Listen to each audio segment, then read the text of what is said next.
ಇವತ್ತಿನ ದಿವಸ ಅವರು ಕೊರಳಾಗ ಒಂದು ತಾಳಿ ಕಟ್ತಾರೆ, ಇನ್ನೂ ತಾಳಿ ಕಟ್ಟಿಲ್ಲ.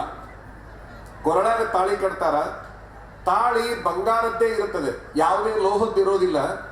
ಅದನ್ನ ಕುತ್ತಿಗೆನೆ ಕಟ್ತಾರ. ಕಾರಣ ಏನು ಅಂತಂದ್ರ ಬಂಗಾರ ಎಲ್ಲಿದ್ರೂ ಬಂಗಾರನೇ ಆಗಿರ್ತದೆ ಹೊರತಾಗಿ ಬೇರೆ ಏನೋ ಆಗ್ಲಿಕ್ಕೆ ಸಾಧ್ಯ ಇಲ್ಲ. ತಾಳಿಯನ್ನ ಬಂಗಾರದ್ದು ಯಾಕೆ ಕೊಟ್ರಂದ್ರೆ ಹೆಣ್ಣು ಎಲ್ಲೇ ಇದ್ರೂ ಬಂಗಾರ ಆಗಿರ್ಬೇಕೇ ಹೊರತಾಗಿ ಬೇರೆ ಆಗಬಾರ್ದು ಅನ್ನೋದಕ್ಕೆ ಅದನ್ನ ಬಂಗಾರವನ್ನ ಬಳಸಿದ್ರು. ಅದನ್ನ ಕುತ್ತಿಗೆಗೆನೆ ಯಾಕೆ ತಾಳಿ ಕಟ್ಟಿದ್ರು?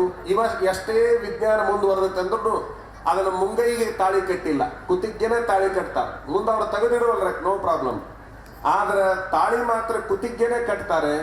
ಯಾಕೆ ಅಂತಂದ್ರೆ ಎಷ್ಟೇ ಕಷ್ಟಗಳು ಕುತ್ತಿಗೆ ತನಕ ಬಂದ್ರು ಕೂಡ ತಾಳು ತಾಳು ತಾಳು ಅಂತ ಹೇಳುವಂತಹದ್ದು ತಾಳಿ ಎನ್ನುವಂತಹದ್ದನ್ನ ಈ ಸಂದರ್ಭದಲ್ಲಿ ಅರ್ಥೈಸಬೇಕಾಗಿದೆ ಎನ್ನುವಂತಹದ್ದು.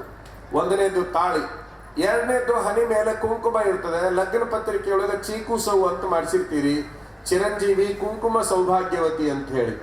ಅಂದ್ರೆ ಎಲ್ಲರೂ ಕುಂಕುಮವನ್ನ ಧರಿಸಬೇಕು ಅನ್ನುವಂತಹದ್ದು ಒಂದು ಸಂಪ್ರದಾಯ ಹಿಂದಿನಿಂದ ಯಾರೋ ಮಾಡಿಟ್ಟಿದ್ದಾರೆ. ನಾವು ನಿಮಗೆ ಹೇಳೋದು ಇಷ್ಟೇ, ಈಗಿನವ್ರು ಯಾರು ಕೂಡ ಚೀಕು ಸೌ ಇಲ್ಲ, ಎಲ್ಲರೂ ಚೀಟಿ ಸೌ. ಚೀಟಿ ಸೌ ಅಂತಂದ್ರೆ ಏನು? ಚಿರಂಜೀವಿ ಟಿಕಳಿ ಸೌಭಾಗ್ಯವತಿ ಅಂತ. ಯಾರು ಕುಂಕುಮ ಹಚ್ಚೋದೇನೆ ಇಲ್ಲ.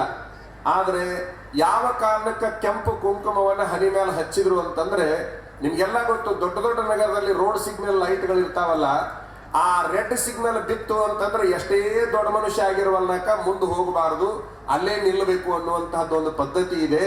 ಹಾಗೆ ಒಂದು ಹೆಣ್ಣಿನ ಹನಿ ಮೇಲೆ ಇರ್ತಕ್ಕಂಥ ಕುಂಕುಮವನ್ನು ನೋಡಿ ಕೆಟ್ಟ ಗಂಡಸರು ದೂರ ನಿಲ್ಬೇಕನ್ನುವ ಸಂಪ್ರದಾಯಕ್ಕಾಗಿ ಆ ಕುಂಕುಮವನ್ನು ಹನಿ ಮೇಲೇನೆ ಇಡುವಂತಹ ಪ್ರಯತ್ನವನ್ನ ಮಾಡಿದ್ರು.